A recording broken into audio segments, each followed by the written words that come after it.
4-point hit taken, triple Man City attack, but which Luton player have I bought? Welcome to the Gianni YouTube show. Hope you guys are well, and I hope you had a really good game week last time out, because I didn't. We'll talk a little bit about that coming up, but more importantly, let's look ahead to game week 24. We've got some big decisions to make, not only because there's a double game week in 25, and loads of those teams have got good fixtures in 24, so let's act early, but also we've got to discuss captaincy, and again, which player you bench. Oh, and are players like Dom Solanke a sell? Well, maybe. So look, let's first just touch on last week. Keep this one really quick, Gianni, because you don't want to dwell on it. So it was a bad week. In fact, I'll go so far as to say my worst red arrow ever. Now, forget overall numbers. Like, I've had 100k red arrow, right? I went from 45k to 145k. You might say it's only 100,000 red.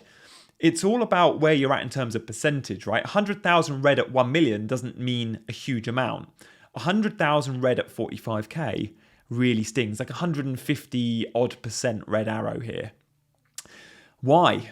Well, because I made a silly decision. I decided to buy Jota because of the double game week announcement. So I sold Pascal Gross. Selling Gross meant I wasn't benching Gross, the original plan. It meant I had to bench either Foden or Darwin. I thought Darwin was either going to be injured or play. I didn't think he'd come off the bench. So I thought, I'll go Darwin and Jota because it's differential, that combination. And I fancied Liverpool to win. I also had benched Gabriel. So I was backing Liverpool. It backfired. Darwin was benched, but did come on.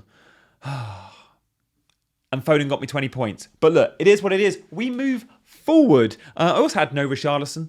Bad move there maybe. But look, I think I'm well set.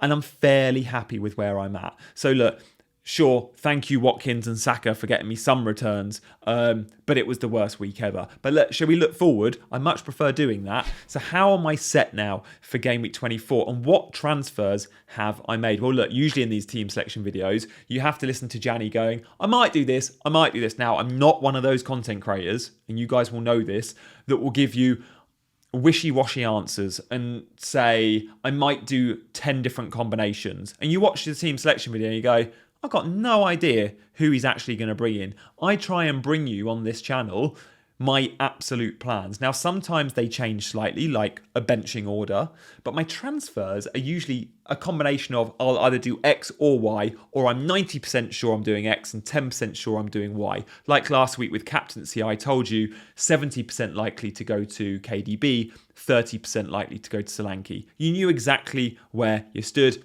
I went De Bruyne. So this week, I don't have to do any of the percentages. I don't have to say X or Y. I can tell you exactly what I've done because I've gone early. Now, my first transfer was always planned. It was one I considered doing pre-deadline in 23, and that was Solanke out to Haaland. Before we talk about why and how and why I did it so early, let me just tell you a little story about Dom Solanke, who has been brilliant and could, by the way, guys, have a double game week in 28. That double game week in 28 could be amazing for Dom Solanke. If it drops, it will be Luton at home and Sheffield United at home. If that does drop, I'll be bringing him back. Probably around a 30% chance of that dropping, according to those that like to predict it. The numbers have been underwhelming, I should say, of late. Last time out, a few captain Dom Solanke. I considered it. He didn't do well. 2 points, not a single shot registered, I don't think. And when I look back at the last 6, amongst all forwards in the game, he ranks 10th for expected goal involvement. Now, sure, there's different metrics where he'll perform better, some he'll perform worse. I like XGI. This is non-penalty XGI, I should add, and he is on pens, so are some of the other guys. But he's not really comparing that well of late. So look, when I look at the top 10, Bene's at 10, Solanke's at 9 on 2.54. Above him, higher numbers of expected goal involvement, combination of goals and assists. João Pedro, Calvert-Lewin, Watkins, Cunha in 5th, Wood in 4th, Adebayo, Alvarez, and at the top, always good for expected, and that's Darwin at 4.78. But his numbers haven't been fantastic, Solanke, okay? His fixtures are all right. He goes to Fulham this weekend, but Fulham at home aren't bad. He goes to Newcastle. Newcastle at home, historically, are good. And then, of course, he's got Man City in game week 25. So it's tough for Solanke. Haaland, I had the exact funds, but there was a price rise on Haaland on Sunday night. Now, Haaland was due to play on Monday. Could I beat that price rise?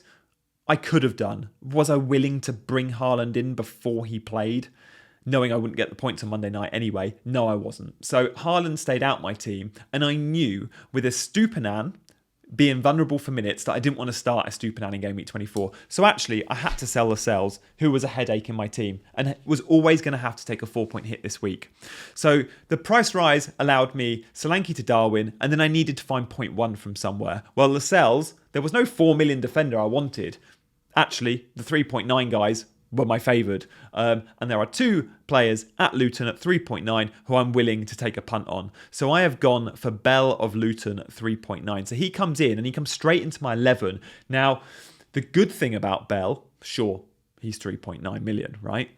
He's always going to be second or third sub, but not for 24 and not for 25. Because in 24, he has Sheffield United at home. Now, I think that is a good potential clean sheet fixture. Sure, it's unlikely, but it's more likely than most teams to keep a clean sheet, right? Luton just kept a clean sheet against Brighton at Kenilworth Road in a 4-0 win. Can they against Sheffield United? Well, hopefully. You don't get much upside with Bell. You get a bit more with Mengi, but Bell's a little bit safer for minutes, and he's better in the bonus points. So I've gone with Bell. There's a bit of a coin toss. I'll also start him in 25, where he welcomes Man United to Kenilworth Road, and then there's a really tough away trip to Liverpool. Could get minus points there. But by then, yes, he blanks in 26. I'll be able to consider, does a Stupinan start at this point? But for the time being, if a Stupinan's getting 10-minute cameos, I'd rather a Luton 3.9 defender. So look, that's where I'm at this game week. My back 4 is Dubravka in goal, Gabriel, Bell, Porro. It means that both Taylor and a Stupinan are benched. Taylor's injured anyway. The midfield of Saka, and then the duo of De Bruyne and Foden, and then of course Jota. Got the Jota-Darwin combination, which I'm very excited about. And then Watkins and Haaland completes the trio. It does give me a benching dilemma again this week. And at the moment, it's Cole Palmer. Can I see that changing? I'll tell you players I'm not going to bench, guys. I'm absolutely not benching my City and Liverpool players. I'm also not benching Watkins at home, right? That leaves Saka away at West Ham. Tough place to go. Possible, or Palmer, Crystal Palace away, which is a better fixture, but Chelsea have been so poor. So do you chase the better team and start a Saka, or do you chase the better opponent, Chelsea have the better opponent, and start Palmer? At the moment, I'm 60% likely to start Saka, 40% likely to start Palmer. As I said earlier, I'll tell you exactly how it is, what my thinking is. It could change, but it'll be one of those two. So that's where I'm at with my 11. 4-point hit taken, 145k overall rank. It is really disappointing, knowing I was having such a good season. But it's not horrendous, and if I take a step back, I'm doing all right. Am I a step ahead now with transfers? Well, arguably, because not many have got 6 double game weekers already in 25. And I've still got a 25 free transfer. I expect in 25, the plan might be for me to just simply roll the transfer. And then in 26, I can sell a couple of those with a blank. And again, get 11 out in 26. So that is the loose plan. Again, I'll be looking in terms of chip strategy. And when we look at this fixture ticker from Fantasy Football Scout, we can see like the double game week in 25 is obvious for triple captaincy. You've got Liverpool and City, the 2 best teams in the league, with good double game weeks. You also don't have many double game weeks this season. There's no COVID season. There's no Queen dying season. Less disruption. And with that, fewer doubles. 34, 37 will be big doubles, bench boost and free hit in one way or another. I plan on dead ending to 29, like many will, and then wildcarding in 30, 31 out of it. Game week 29 will be a big blank. 5 fixtures probably. There'll be others that want a free hit in 26, a blank. There'll be others that want a free hit in 29, a blank. I'm hoping to navigate them with free transfers. Now, captaincy, it should be noted, is about to get more boring, right? Haaland out the game, Salah out the game, Son out the game. It all made FPL a little bit more interesting, didn't it? Now the big man's back. And does that mean he's going to be our captain the majority of game weeks? Well, maybe. I think it probably will for the start. And I think the vast majority will look at that Everton fixture on Saturday and go, it's an easy Haaland captaincy option.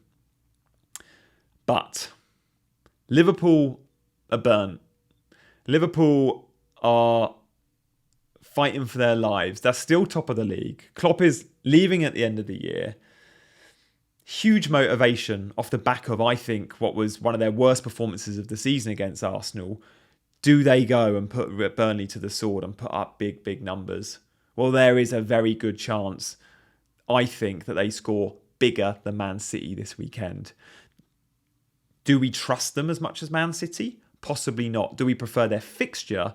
Absolutely. But most importantly with captaincy, is there an individual within that team that we really trust? Forget trusting the team to score. Is there an individual we fully trust? Or is there a fear that there's a greater spread of points? For example, if Man City are going to go score 5, I know this didn't happen against Brentford with their fair few goals. Haaland didn't score, but you'd usually expect the talisman to go and score 40-50% of their output, right? At Liverpool, often we have Mo Salah. Now we've got Jota and Darwin. We've got Diaz. They're all potential, but they are not absolutely guaranteed for those points in the same way perhaps Mo Salah was. If Liverpool beat Burnley 5-0, I'm not sure how comfortable I am committing to 3 goal involvements from a Jota or a Darwin. If City win 5-0, I feel pretty comfortable committing to 3 goal involvements for Haaland. And I think that's probably why I'll go Haaland. But I have to look at it and go, who's got the greater chance of winning 5-0? And at the moment, it's Liverpool. So Everton, right? Let's do Man City. Everton, Man City. Man City, Everton. Everton have kept 2 clean sheets in the last 3 games. They've looked pretty solid, right? I know against Spurs they didn't. They conceded a couple, but they were Richarlison, low XG chances, really. Like Richarlison, 2 very good goals that very easily could have gone over the bar. Everton defence ain't bad. It's also Everton defence at Goodison. Although Haaland, of course, has got home advantage this week. Liverpool have also got home advantage, but they play a Burnley team who have conceded 11 goals in their last 5 games. So they're averaging over 2 goals conceded a game. It's a tough one. My big question would be, if I went to a Liverpool player, would I even go Jota or Darwin? I don't know. I'd want to double down on Darwin, but I know you guys will be shouting in the monitor going, if you did, it would have to be Jota. At the moment, vice-captaincy is on Jota. Captaincy is on Haaland. And I think that's probably where it will land. But find out in the team selection video, find out on my deadline stream exactly what direction I head in. But I think if City were away and the game was at Goodison, I'd be going for a Liverpool guy. Knowing it's at home, knowing they've just scored, they've been putting up good numbers, knowing Haaland is finding his feet, and Pep will want him amongst the goals ahead of the Champions League starting, the run-in. Like, the sooner Haaland starts scoring, the happier Pep is going to feel. It's a striker thing, right? So I think I'll be going Haaland, but look, the back of my mind somewhere is Jota and Darwin. We'll see. See you on the other side. May your arrows be green, and take care.